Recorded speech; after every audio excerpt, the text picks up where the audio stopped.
Cuando mi tía llamó para preguntar por qué me perdí la boda de Emma, le dije, ¿qué boda? Me envió fotos de toda mi familia celebrando sin mí. Habían cambiado la fecha y se habían olvidado de decírmelo. Meses después, cuando papá llamó suplicando por dinero para la renovación, usé sus palabras exactas: «Oh, no te lo dije». Tengo 28 años, y hasta hace poco, pensaba que tenía una relación decente, aunque un poco distante, con mi familia. Mis padres y yo no éramos demasiado cariñosos, pero lo atribuí a sus personalidades. Mi hermana menor, Emma, y yo nunca fuimos muy cercanas mientras crecíamos. Ella era la niña de oro, y yo la logradora silenciosa, pero siempre aparecía: cumpleaños, graduaciones, incluso cuando estudiaba en el extranjero, me tomaba el tiempo para conectarme por Zoom en cada festivo. Pensé que eso contaba para algo. El mes pasado, estaba sentada en mi apartamento, escuchando a medias un podcast y haciendo una lista de tareas para mi viaje de regreso a casa para la boda de Emma. Ya había pedido tiempo libre en el trabajo, reservado mi vuelo e incluso encontrado el regalo perfecto para la pareja. Estaba emocionada, a pesar de cierta distancia emocional. Estaba realmente feliz por mi hermana, parecía haber encontrado a alguien a quien adoraba, y quería estar allí para apoyarla. Esa semana, llamé a mi tía para confirmar algunos detalles, principalmente dónde se alojaban los invitados que venían de fuera de la ciudad, una charla informal. Cuando mencioné lo emocionada que estaba por la boda de mañana, hubo una pausa al otro lado de la llamada. Luego, dijo suavemente, como si me hubiera golpeado la cabeza o algo así: «Cariño, la boda fue la semana pasada». Al principio, pensé que estaba bromeando. Se me cayó el estómago. Recuerdo que la habitación giró ligeramente mientras le preguntaba qué quería decir. Ella dijo que asumió que yo lo sabía. Luego, como para demostrarlo, me envió fotos por WhatsApp, toda mi familia vestida de punta en blanco, sonriendo a la cámara, posando bajo un arco floral, mi hermana y su nuevo esposo sonriendo de oreja a oreja, mis padres aplaudiendo en la primera fila. Pero yo no estaba. Mis manos temblaban. Le dije que nunca recibí ninguna actualización sobre un cambio de fecha. Ella simplemente sonó confundida y dijo: «¿No te lo dijeron?». Llamé a mis padres inmediatamente. Mi padre contestó, y cuando le pregunté por la boda, se rió como si nada. «Ah, sí, la adelantamos una semana». «Lo siento». «Supongo que se pasó por alto». «Se pasó por alto», exigí saber por qué nadie pensó en informarme. Mi madre intervino al fondo con una risa complaciente. «¿No te lo dijimos?». También podía oír a Emma al fondo, riéndose. Todos pensaron que era gracioso. Colgué. No lloré, no grité. Simplemente me quedé allí sentada, con el teléfono en la mano, en un silencio aturdido. Había reorganizado todo mi horario, había pedido permiso en el trabajo, había gastado dinero que apenas tenía. Ni uno de ellos pensó en decirme que habían cambiado la fecha de la boda. Actuaron como si fuera un descuido menor, como olvidarse de comprar leche en la tienda. Permanecí en silencio durante días. No respondí a ningún mensaje de seguimiento. Una semana después, mi hermana tuvo la audacia de enviarme fotos de la luna de miel como si nada hubiera pasado. Luego, aproximadamente un mes después, mi padre llamó, sonaba estresado. Aparentemente, el contratista que contrataron para un gran proyecto de renovación en su casa había abandonado el trabajo, algo sobre pagos perdidos o fondos insuficientes. Mi padre me preguntó si podía ayudar, solo temporalmente, hasta que sus cuentas se aclararan. «Verás, estoy en el sector tecnológico, gano un dinero decente. Y durante años, les he estado enviando ayuda en silencio, pagando partes de su hipoteca cuando el trabajo de papá se volvió difícil, ayudando a Emma con la matrícula cuando quiso cambiar de especialidad 3 veces, nunca esperando mucho a cambio, solo haciendo lo que se supone que debe hacer una hija y una hermana. Pero esta vez no». Escuché la larga súplica de mi padre, las pausas incómodas, las excusas sobre el flujo de caja. Luego, dije con calma: «Oh, ¿no te lo dije?». Hubo silencio. Continué: «Dejé de ayudar económicamente después de que se rieran de haberme excluido de la boda. Pensé que querrían menos que administrar, menos falta de comunicación». Intentó retroceder, diciendo que no tenía la intención de que fuera personal, que era una época agitada, pero yo ya había terminado. Le dije que de la misma manera que se olvidaron de incluirme en uno de los eventos familiares más importantes, me olvidé de incluirlos en mi presupuesto. Mi madre llamó al día siguiente, llorando, sollozando literalmente, diciendo que la familia lo es todo, que debería entender cómo las cosas eran simplemente caóticas. Le dije que tenía razón, la familia lo es todo, por eso dolió más de lo que puedo expresar con palabras. Ella dijo que Emma fue quien cambió la fecha, simplemente siguieron adelante. Le pregunté si alguna vez pensaron en enviarme un mensaje de texto, un correo electrónico, literalmente decir algo. Se quedó callada. Luego hice la pregunta real que me había estado quemando en el pecho, ¿por qué nadie me quería allí? Sin respuesta, solo murmullos comprensivos sobre falta de comunicación y suposiciones. No insistí más, la respuesta resonaba en su silencio. Ese fin de semana, tomé todas las cuentas compartidas a las que tenía acceso, servicios de transmisión, la tarjeta de crédito de repuesto que usan para los comestibles cuando las cosas estaban ajustadas, incluso la cuenta de Amazon que les había estado dejando usar, les eliminé el acceso.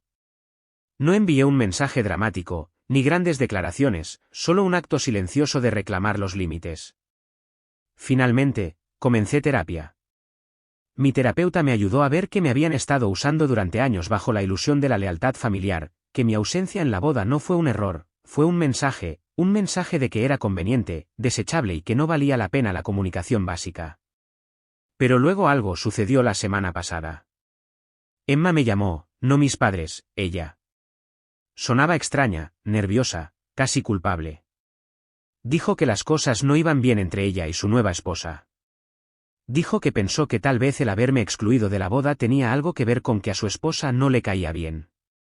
Aparentemente, su esposa había leído algunos mensajes antiguos donde bromeaba con Emma sobre ser pegajosa cuando éramos más jóvenes. Dijo que yo era energía negativa y manipuló la situación para cambiar la fecha a mis espaldas, y mis padres lo aceptaron. No le dije mucho, pero por dentro, las piezas encajaron. No se estaba disculpando por amor, estaba tratando de allanar el camino para una ayuda futura porque sabía que yo era la alternativa, la que siempre aparecía, sin importar qué. Pero ya no. Le dije que apreciaba su honestidad y que esperaba que encontrara una manera de navegar su matrimonio, pero que mantendría mi distancia de ahora en adelante. Le deseé lo mejor, luego terminé la llamada. Por primera vez en años, sentí paz.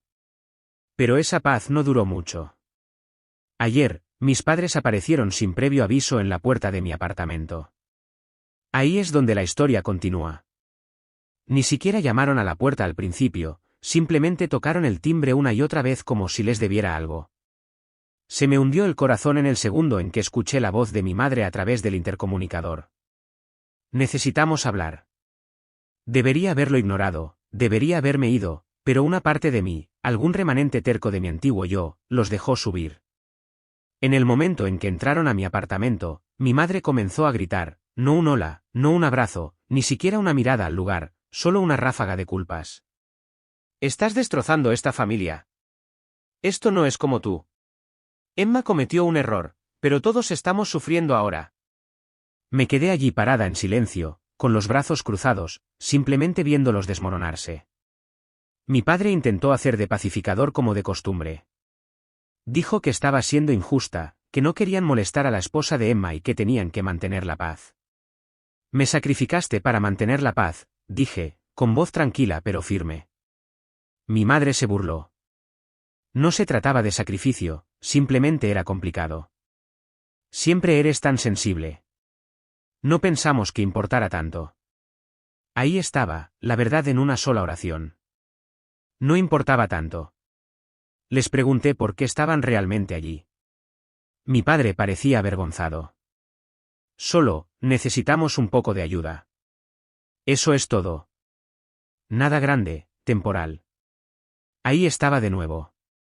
No era familia, era un cajero automático con sentimientos con los que preferían no lidiar. Necesitan ayuda, dije lentamente, pero ni siquiera pudieron enviar un mensaje de texto para decirme que la boda de mi hermana cambió de fecha. Pensamos que Emma te lo dijo, respondió mi madre, como si fuera mi culpa de alguna manera. Lo hizo, dije sin rodeos, después del hecho, y solo porque las cosas ya se están desmoronando con su esposa. Sus rostros cambiaron. No pensaron que lo descubriría, ¿verdad? Continué. Todos se rieron de mí a mis espaldas, y ahora que el cuento de hadas se está agrietando, ¿se supone que debo intervenir y salvarlos de nuevo? Mi madre volvió a llorar, las mismas lágrimas que había usado por teléfono hace semanas. No entiendes la presión que teníamos. Yo también estaba bajo presión, dije. Presión para cumplir con los plazos, presupuestar mi tiempo, hacer planes alrededor de personas que nunca se molestaron en tratarme como si perteneciera. Y aún así, aparecía cada vez. Hice un gesto hacia la puerta. ¿Necesitan ayuda? Pregúntenle a Joshua. Pregúntenle a su nuera que pensó que yo era demasiado negativa para una boda. Pregúntenle a su niña de oro. No se movieron. Te criamos mejor que esto, dijo mi padre con amargura. No, dije, me criaron para ser útil. Eso no es lo mismo. El silencio en la habitación era sofocante. Mi madre abrió la boca para decir algo más, pero levanté una mano para detenerla. No vinieron aquí para arreglar nada, vinieron aquí para tapar una fuga en sus finanzas con una hija que olvidaron que existía. No lo voy a hacer de nuevo. Ni ahora, ni nunca. Caminé hacia la puerta y la abrí. Ninguno de los dos se movió, así que dije, esta es la parte donde se van. Y lo hicieron. Sin una despedida dramática, sin puertas cerradas de golpe, solo dos personas saliendo de un apartamento que nunca había sido realmente suyo para entrar. Los días siguientes fueron más tranquilos de lo que esperaba, ningún mensaje, ninguna llamada, ninguna visita sorpresa, simplemente nada. Y por una vez, el silencio no estaba vacío, era pacífico. Empecé a pensar en los años que pasé tratando de ganar un asiento en una mesa donde nunca fui realmente deseada, cumpleaños donde mis regalos fueron ignorados, días festivos donde mis logros fueron eclipsados por la última hazaña de Emma, llamadas telefónicas donde preguntaba sobre sus vidas solo para darme cuenta de que nadie nunca preguntó sobre la mía. Pero las hijas no son sirvientas, ni redes de seguridad, ni sacos de boxeo emocionales. Solía decirme que estar excluida no era personal, que simplemente eran olvidadizos, ocupados, distraídos. Pero cuando toda tu familia asiste a una boda y no te dice que se ha cambiado a propósito, dejas de fingir que es un malentendido. Es un rechazo. Es intencional. Y te cambia. Aproximadamente una semana después, recibí una carta por correo, una carta manuscrita real de mi abuela, la madre de mi padre. Siempre habíamos estado cerca, pero vivía en una comunidad de jubilados fuera del estado, así que no hablábamos tan a menudo como solíamos hacerlo. Ella se había enterado de todo por mi tía. Solo quiero que sepas, escribió, que lo que te hicieron no estuvo bien. Estoy orgullosa de cómo te defendiste. Te mereces algo mejor. Terminó la nota con una frase que nunca olvidaré, a veces, la familia más fuerte que tenemos es la que construimos nosotras mismas.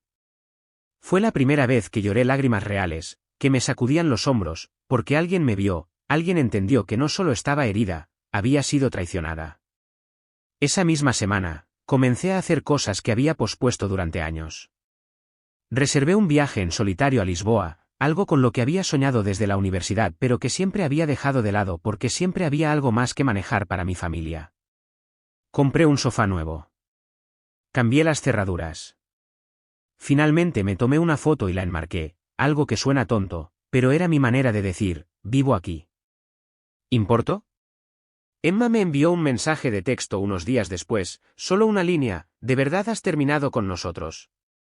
Lo miré durante mucho tiempo, luego respondí, no, solo he terminado de ser la única que lo intenta. Sin respuesta, y honestamente, no necesitaba una. No digo que no duela, sí duele. A veces todavía veo fotos familiares antiguas y siento un fuerte dolor de pérdida, no por lo que fue, sino por lo que debería haber sido. Pero ese dolor ya no me posee.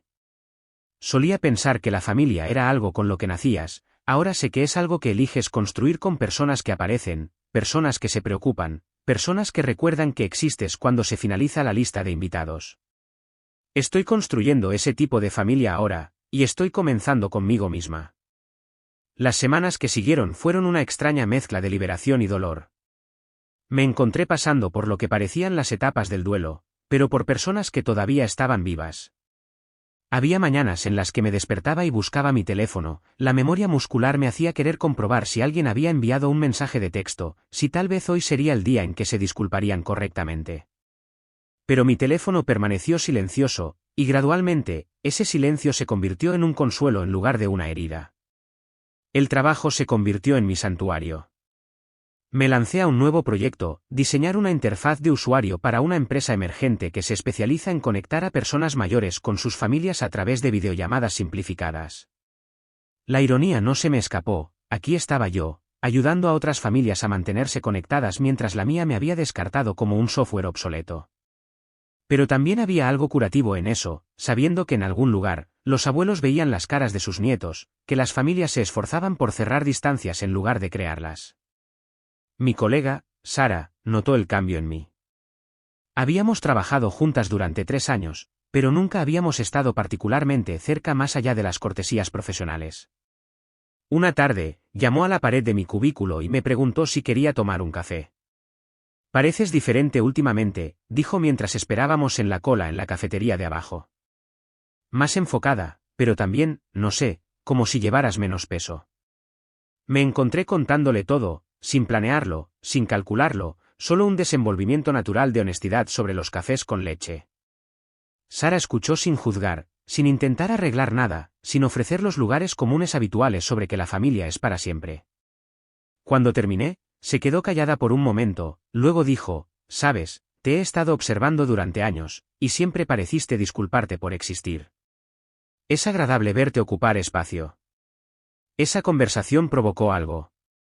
Sara y yo comenzamos a tener citas regulares para tomar café, luego brunches de fin de semana, luego noches de cine. Ella me presentó a su círculo de amigos, un grupo de mujeres de entre 20 y 30 años que de alguna manera se habían encontrado en esta gran ciudad y habían creado su propia versión de familia. Estaba Maya, una diseñadora gráfica que se había mudado aquí desde Portland después de su divorcio, Lisa, una maestra que había crecido en hogares de acogida y entendía la familia elegida mejor que nadie, y Carmen, una enfermera que trabajaba en turnos nocturnos y tenía una risa que podía llenar una habitación entera.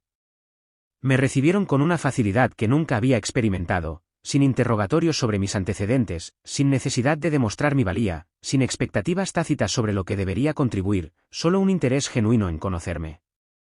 Comenzamos un chat grupal que zumbaba con todo, desde frustraciones laborales hasta memes aleatorios hasta fotos de nuestras comidas, cosas tan simples, pero después de años de comunicación unilateral con mi familia, la reciprocidad se sintió revolucionaria. También comencé a tomar esa clase de cocina que había estado posponiendo durante años.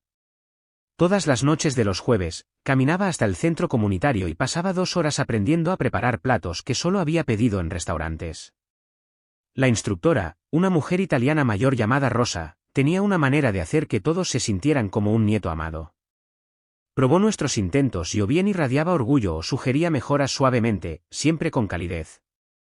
Una noche, mientras luchaba con la técnica para hacer pasta fresca, Rosa se acercó y me guió las manos. «Cocinar es algo más que alimentar el cuerpo», dijo, con un acento fuerte pero sus palabras claras. «Se trata de nutrir el alma, de mostrar amor a ti misma y a los demás con quienes cocinas. Tristeza en tu corazón, puedo saborearla en tu salsa, pero la tristeza sazona la comida demasiado. Debes cocinar con esperanza». Comencé a practicar sus recetas en casa, encontrando meditación en el ritmo de picar verduras, la paciencia requerida para que el pan suba, la satisfacción de crear algo hermoso y nutritivo con mis propias manos. Empecé a invitar a mis nuevas amigas a cenar, algo que nunca había hecho con mi familia porque siempre estaba demasiado preocupada por cumplir con sus estándares tácitos. Con Sara, Maya, Lisa y Carmen, podía quemar el ajo y reírme de ello, experimentar con sabores sin temor al juicio, crear un ambiente de calidez y aceptación. Las vacaciones se acercaron con una extraña mezcla de temor y anticipación. Por primera vez en mi vida adulta, no viajaría a casa para el Día de Acción de Gracias. La idea debería haberme devastado, pero en cambio, sentí curiosidad por cómo se vería esta nueva libertad. Sara me invitó a unirme a su celebración familiar, pero aún no estaba lista para ese nivel de intimidad. En cambio, decidí ser voluntaria en un refugio local, sirviendo comidas a personas que, como yo, se encontraban sin reuniones familiares tradicionales. La experiencia fue transformadora. Conocí a Margaret, una mujer de unos 60 años que había estado alejada de sus hijos durante más de una década debido a su desaprobación de su estilo de vida. Ella había salido del armario como lesbiana más tarde en la vida, y ellos habían elegido sus prejuicios sobre su madre. La parte más difícil, me dijo mientras trabajábamos codo con codo en la cocina, no fue perderlos, fue darme cuenta de que había pasado tantos años tratando de ser alguien a quien pudieran amar en lugar de ser alguien a quien pudiera amar. Conocí a David, un joven de mi edad que había salido del cuidado de crianza y nunca había tenido una estructura familiar tradicional. Habló de su familia elegida con tanta reverencia, sobre los amigos que se habían convertido en sus hermanos y hermanas, sobre la pareja mayor que lo había acogido y le había enseñado sobre el amor incondicional. La sangre no te convierte en familia, dijo, haciendo eco de lo que estaba aprendiendo lentamente. A parecer sí. Hubo algo profundo en pasar el día de acción de gracias sirviendo a los demás en lugar de ser servida, en ser parte de algo más grande que mi propio dolor. La gratitud que sentí no fue por la familia que había perdido, sino por la comunidad que estaba construyendo, por la fuerza que había encontrado, por la mujer en la que me estaba convirtiendo. Diciembre trajo un desafío inesperado, el cumpleaños de Josh. Durante años, yo había sido la que recordaba planificar, la que se aseguraba de que se sintiera celebrada. Siempre me enorgulleció dar regalos considerados, recordar los pequeños detalles que mostraban que prestaba atención. Este año, la fecha se acercó como una tormenta en el horizonte. Una parte de mí quería mantener la tradición, demostrar que yo seguía siendo la persona más grande, pero una parte más grande de mí reconoció que seguir dando energía a personas que habían demostrado que no la valoraban no era nobleza, era autotraición. Pasé ese día haciendo senderismo con Carmen, quien se había convertido en mi amiga más cercana del grupo. Ella tenía una forma de hacer preguntas que me ayudaban a resolver mis pensamientos sin presionar su propia agenda. Mientras subíamos por el sendero, respirando con dificultad en el aire fresco del invierno, hablé de mis sentimientos conflictivos. ¿Qué crees que Josh está aprendiendo si sigue apareciendo después de que te han mostrado quiénes son?, preguntó Carmen mientras hacíamos una pausa en un mirador con vista a la ciudad. Y lo que es más importante, ¿qué te estás enseñando a ti misma sobre tu propio valor? La vista desde esa cumbre era impresionante, la ciudad se extendía debajo de nosotros como un tapiz de posibilidades. Me di cuenta de que durante años había estado mirando hacia atrás, tratando de arreglar relaciones que nunca habían sido saludables, tratando de ganarme el amor de personas que ya habían decidido que no valía la pena su esfuerzo. Pero parada allí, rodeada de aire invernal, amistad y mi propia fuerza duramente ganada, finalmente estaba mirando hacia adelante. Esa noche, apagué mi teléfono y tomé un baño largo, encendí velas y puse música que me hacía sentir viva. Por primera vez en mi vida, pasé el cumpleaños de Josh concentrándome completamente en mi propio bienestar, y se sintió como el regalo más apropiado que podía darme. El año nuevo trajo reflexión y resolución. Empecé a escribir un diario, algo que mi terapeuta había sugerido, pero que me había resistido porque se sentía demasiado vulnerable, demasiado real. Pero escribir se convirtió en una forma de procesar las capas de pérdida y descubrimiento que estaba experimentando. Escribí sobre la familia que había llorado, sobre los mitos que tenía sobre lo que debería ser la familia, sobre el trabajo lento y hermoso de construir una vida centrada en mis propios valores en lugar de las expectativas de los demás. También comencé a salir de nuevo, algo que había dejado en suspenso durante años porque había estado demasiado ocupada manejando crisis familiares e intentando serlo todo para todos. Sin embargo, había algo diferente en el enfoque de las relaciones ahora. No estaba buscando a alguien que me completara o reparara los agujeros dejados por el rechazo familiar. Estaba buscando a alguien que pudiera apreciar a la persona completa en la que me estaba convirtiendo, alguien que entendiera que el amor no se trataba de sacrificio y conveniencia, sino de elección y respeto mutuo.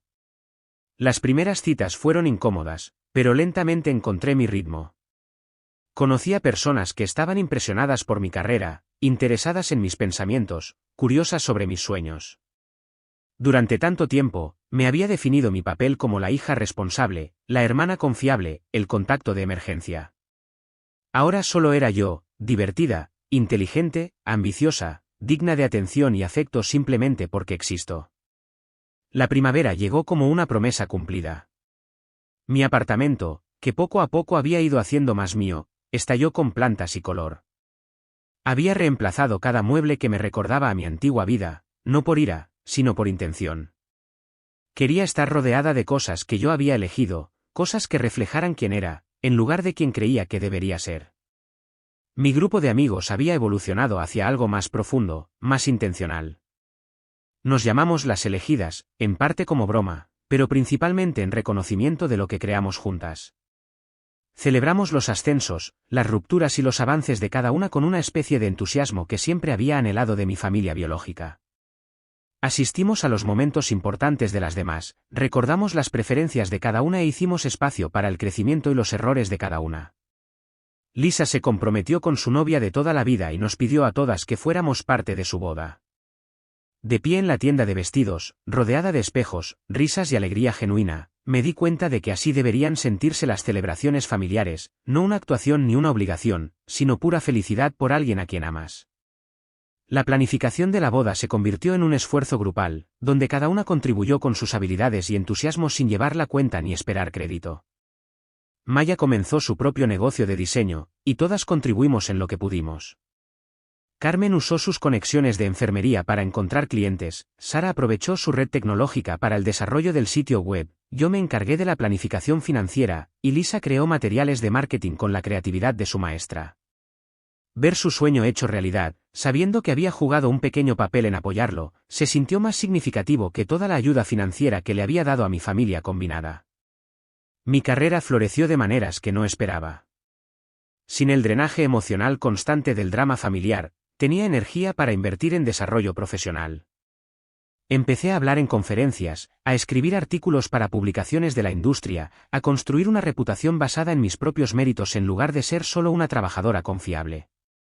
Mi gerente notó el cambio y me ofreció un ascenso para liderar un nuevo equipo que desarrollaba software de accesibilidad, un trabajo que se alineaba con mis valores y experiencias. Una tarde, mientras trabajaba hasta tarde en un proyecto particularmente desafiante, recibí un mensaje de texto de un número desconocido. Me tomó un momento darme cuenta de que era de la esposa de Emma, la persona que había orquestado mi exclusión de la boda. El mensaje era largo y divagante, lleno de disculpas y explicaciones sobre malentendidos y presión familiar. Quería reunirse para tomar un café para aclarar las cosas y empezar de nuevo. Miré el mensaje durante mucho tiempo, sintiendo sorprendentemente poco, ninguna ira, ningún dolor, ninguna esperanza desesperada de reconciliación, solo un tipo de reconocimiento cansado de que algunas personas solo se acercan cuando sus propias vidas no van según lo planeado. Hice una captura de pantalla del mensaje y lo envié al chat grupal de las elegidas, no para pedir consejo, sino solo por la comodidad de compartirlo con personas que entendieron mi viaje. Las respuestas llegaron rápidamente, el emoji de risa de Carmen y la audacia es realmente impresionante. Señora, no es hoy, Satanás, la más medida de Lisa, no le debes tu perdón a nadie, cronograma, y la práctica de Sara, bloquear y eliminar. Me encontré riendo a carcajadas en mi oficina, agradecida por amigas que podían ayudarme a ver lo absurdo en lugar de perderme en la manipulación. Eliminé el mensaje sin responder, no por crueldad, sino por claridad. Había aprendido que no todas las invitaciones al drama merecen una respuesta, que el silencio puede ser su propia forma de comunicación, que algunos puentes están destinados a permanecer quemados, y eso no es un fracaso, es un límite. A medida que se acercaba el verano, planeé mis primeras vacaciones en solitario desde la universidad, ese viaje a Lisboa con el que había soñado.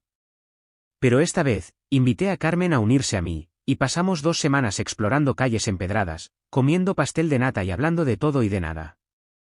Visitamos museos y mercados, nos sentamos en cafés observando a la gente pasar y dimos largos paseos a lo largo del río Tajo. Una tarde, mientras veíamos la puesta de sol desde un miradouro con vista a la ciudad, Carmen dijo, ¿sabes qué me encanta de esta amistad? No se basa en la necesidad, la culpa o la obligación. Se basa en la elección. Todos los días, nos elegimos mutuamente, y eso lo hace real.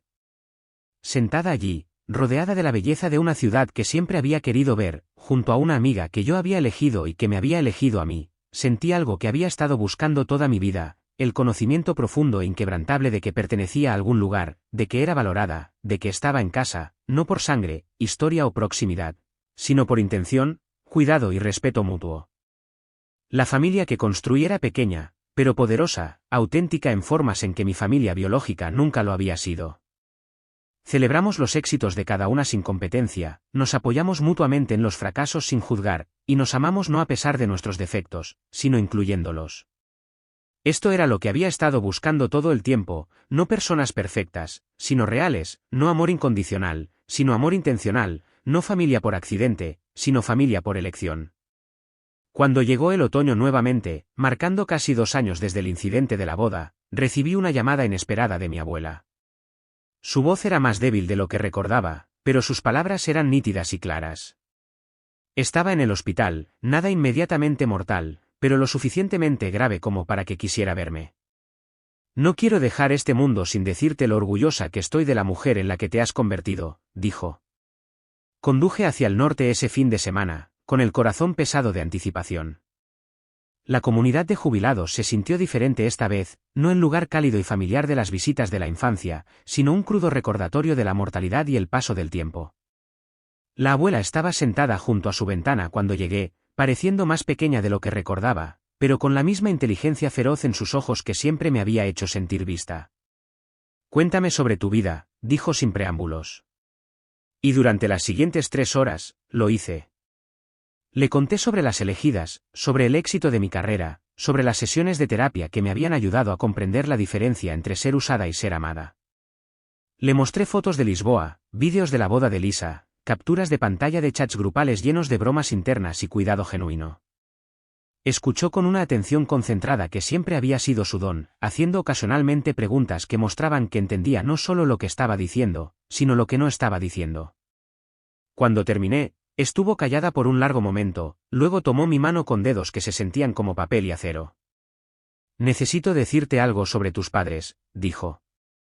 Algo que debería haberte dicho hace años, pero esperé, que cambiarían. Respiró con dificultad. Tu padre siempre estuvo celoso de Joshua, no de ella específicamente, sino de lo que representaba, la segunda oportunidad, la hija que rehace la vida. Cuando naciste, tu madre tuvo una depresión posparto severa. No pudo vincularse contigo como lo hizo con Josh. 5 años después, tu padre, en lugar de conseguir ayuda para ella, en lugar de protegerlas a ambas, te culpó a ti por sus problemas. Las palabras golpearon como golpes físicos, cada una aterrizando en lugares donde había llevado dolor innombrable durante décadas.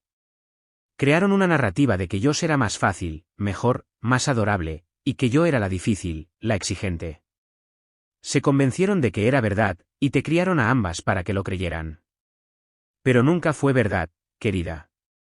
Solo eras una bebé que necesitaba amor, y ellos te fallaron. Sentí lágrimas que pensé que había terminado de llorar, pero estas fueron diferentes, no lágrimas de duda propia, sino lágrimas de validación. La abuela que siempre me había visto claramente finalmente estaba nombrando lo que siempre había sentido pero nunca pude articular. Intenté contrarrestarlo cuando pude, continuó. Esos veranos que pasaste conmigo, esas llamadas telefónicas en las que te preguntaba sobre tus sueños en lugar de tus calificaciones, estaba tratando de mostrarte que importabas por quién eras, no por lo que podías hacer por los demás. Pero era vieja, y ellos eran tus padres, y pensé que mi influencia era limitada. Hablamos hasta que terminó el horario de visita, y ella me hizo prometer que seguiría construyendo la vida que había creado, que nunca permitiría que sus limitaciones definieran mi valía.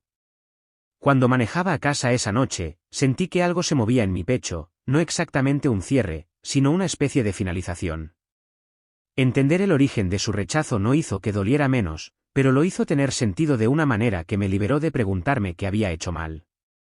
Los siguientes meses trajeron desafíos inesperados que pusieron a prueba la fuerza de mi familia elegida. A Carmen le diagnosticaron cáncer de mama, del tipo que requiere un tratamiento agresivo y meses de incertidumbre. Sin dudarlo, las elegidas se movilizaron. Creamos un calendario de atención, turnándonos para llevarla a los tratamientos, llevarle comida, sentarnos con ella durante los malos días cuando la quimioterapia hacía que todo supiera a metal y la esperanza pareciera imposible. Nunca antes había sido cuidadora principal, mi familia nunca había confiado en mí con algo tan importante. Pero ver a Carmen luchar por su vida mientras mantenía su humor y gracia me enseñó cosas sobre el amor que nunca había entendido. El amor real no se trata de grandes gestos u obligación, se trata de presentarse constantemente, especialmente cuando es difícil, especialmente cuando no hay nada que puedas decir o hacer para arreglar las cosas. Durante una de las peores semanas de Carmen, cuando estaba demasiado enferma para levantarse de la cama pero demasiado ansiosa para dormir, pasé la noche en su sofá, lo suficientemente cerca como para ayudar, pero lo suficientemente lejos como para darle espacio. Alrededor de las 3 de la mañana, ella gritó suavemente, y la encontré llorando, no por dolor físico, sino por miedo. ¿Qué pasa si no lo logro?, susurró. ¿Qué pasa si este es todo el tiempo que tengo? Subí a la cama junto a ella, con cuidado de no mover el puerto en su pecho, y hablamos de todo, sus sueños para su futuro, sus arrepentimientos sobre el pasado, su gratitud por el presente. Hablamos sobre el legado y el significado, sobre cómo es vivir plenamente incluso cuando se enfrenta a la mortalidad. Al amanecer, se había quedado dormida contra mi hombro, y entendí algo profundo sobre la familia elegida. No solo celebramos juntas, también enfrentamos la oscuridad juntas. El tratamiento de Carmen tuvo éxito, pero la experiencia nos cambió a todas. Habíamos visto cuán rápido podía cambiar todo, cuán preciosas eran nuestras conexiones, cuán importante era decir las cosas que importaban mientras aún podíamos. Comenzamos a tener cenas mensuales de agradecimiento donde nos decíamos explícitamente lo que significaba nuestra amistad, donde reconocíamos el regalo de ser elegidas y elegirse mutuamente. Mi carrera alcanzó nuevas alturas ese año. El software de accesibilidad que desarrolló mi equipo ganó premios de la industria y obtuvo importantes contratos. Fui invitada a hablar en conferencias internacionales, compartiendo no solo experiencia técnica sino también ideas sobre diseño inclusivo basadas en mis propias experiencias de ser excluida y pasada por alto. De pie en escenarios frente a cientos de personas, hablando de un trabajo que me importaba, sentí todo el peso de lo lejos que había llegado de la mujer que se había sentado en silencio mientras su familia se reía de su dolor. Una tarde, después de una presentación particularmente exitosa, estaba revisando correos electrónicos en mi habitación de hotel cuando vi un mensaje de Emma. El asunto decía: por favor, lee esto. Contra mi mejor juicio, la curiosidad ganó, y lo abrí. El mensaje era largo, divagante y claramente escrito durante una crisis emocional. Emma escribió sobre su matrimonio desmoronándose, sobre sentirse aislada y darse cuenta de que había perdido a la única persona que siempre había estado en su esquina. Escribió sobre el reconocimiento de patrones de manipulación que había pasado por alto, sobre la comprensión ahora de cómo su esposa había orquestado no solo mi exclusión de la boda sino años de sutil socavamiento de nuestra relación. Sé que no merezco el perdón, escribió. Sé que la elegí a ella sobre ti repetidamente, y sé que decir que era joven y estúpida no excusa el dolor que causé. Pero necesito que sepas que perderte ha sido el mayor arrepentimiento de mi vida, no por lo que hiciste por nosotros financieramente, sino porque eras la mejor persona de nuestra familia, y lo tiré por alguien que nunca me amó como tú lo hiciste. El mensaje continuó, detallando su comprensión de cómo nuestros padres la habían usado como la hija predilecta mientras me trataban como el cajero automático de la familia, como había sido cómplice de patrones que deberían haberla horrorizado. Escribió sobre estar en terapia, sobre trabajar para comprender su propio comportamiento, sobre esperar que algún día yo pudiera estar dispuesta a comenzar de nuevo. Reenvié el correo electrónico a mi terapeuta y al chat grupal de las elegidas, no para pedir consejo, sino para tener perspectiva. Las respuestas fueron variadas, algunas de mis amigas sintieron que era un crecimiento genuino, otras lo vieron como una manipulación nacida de la desesperación. Mi terapeuta me ayudó a explorar mis propios sentimientos, que eran sorprendentemente complejos. Parte de mí se sintió reivindicada, finalmente, alguien de mi familia estaba reconociendo lo que había experimentado. Parte de mí sintió tristeza por la relación que nunca realmente tuvimos, el vínculo de hermanas que había sido corrompido por la dinámica familiar y las malas decisiones. Pero sobre todo, me sentí protectora de la paz que había construido, cautelosa de dejar que el viejo dolor volviera a los espacios que había trabajado tanto para sanar. Estuve con el correo electrónico durante semanas sin responder. Lo analicé en terapia, lo procesé en mi diario, lo discutí con amigos que conocían mi historia. Finalmente, me di cuenta de que el perdón y la reconciliación eran dos cosas diferentes.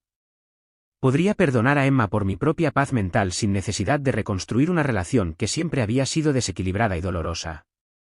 Cuando finalmente le respondí, fue breve pero honesto: aprecio tu honestidad, y espero que la terapia te ayude a seguir creciendo. Te perdono, pero no estoy lista para una relación ahora mismo, y puede que nunca lo esté. Te deseo lo mejor en la reconstrucción de tu vida. La respuesta de Emma llegó inmediatamente, aceptando mis límites con una gracia que me sorprendió. Me agradeció por no cerrar la puerta por completo, reconoció que reconstruir la confianza tomaría tiempo, que podría no tenerlo, y prometió respetar mi decisión. Fue la comunicación más madura que jamás hayamos tenido, y aunque no cambió de opinión sobre mantener la distancia, sí proporcionó una sensación de cierre que no me había dado cuenta de que necesitaba. Las fiestas de ese año estuvieron llenas de tradiciones familiares elegidas que habíamos desarrollado con el tiempo. El Día de Acción de Gracias con las elegidas se había convertido en una elaborada comida compartida donde cada una traía platos que contaban historias, los tamales de la abuela de Maya, el pan de maíz de la madre adoptiva de Lisa, el intento de Carmen de recrear el pastel de manzana de su difunta madre. Dimos la vuelta a la mesa compartiendo no solo lo que agradecíamos, sino momentos específicos en que cada persona había mejorado nuestras vidas. La Navidad fue más pequeña, más íntima. Sara y yo habíamos comenzado la tradición de cocinar una cena elaborada juntas en Nochebuena, pasando horas en la cocina mientras las películas navideñas se reproducían de fondo. Este año, Maya y su nueva novia se unieron a nosotras, y pasamos la noche compartiendo historias sobre las Navidades pasadas, algunas dolorosas, otras hermosas, todas parte de los tapices que nos habían llevado unas a otras. Cuando el año llegaba a su fin, me encontré reflexionando sobre el viaje desde esa devastadora llamada telefónica sobre la boda hasta este momento de satisfacción y pertenencia. Había perdido una familia, pero había ganado algo más valioso, el conocimiento de que era digna de amor, las habilidades para construir relaciones saludables y el coraje para proteger mi propio bienestar. La historia no había terminado, habría más desafíos, más crecimiento, más momentos de alegría y tristeza. Pero ahora los enfrento desde un lugar de fortaleza, rodeada de personas que vieron mi valía y eligieron celebrarlo. Había aprendido que la familia no se trata de sangre, obligación o conveniencia. Se trata de presentarse, de elegirnos mutuamente y de crear espacio para que todos sean auténticamente ellos mismos. Esa víspera de Año Nuevo, mientras estaba en la azotea de Sara con las elegidas, viendo los fuegos artificiales iluminar el cielo de la ciudad, sentí algo que nunca antes había experimentado, una pertenencia completa. No porque hubiera encontrado personas perfectas o una vida perfecta, sino porque había encontrado a mi gente, las que me eligieron de nuevo, las que hicieron espacio para todo de mí, las que entendieron que el amor es un verbo, no solo un sentimiento. La niña que había pasado años tratando de ganarse un lugar en una mesa donde no la querían se había convertido en una mujer que construyó su propia mesa, una donde todos tenían un asiento, la voz de todos importaba y todos fueron elegidos con intención. Era más pequeña que la familia con la que había comenzado, pero era mía.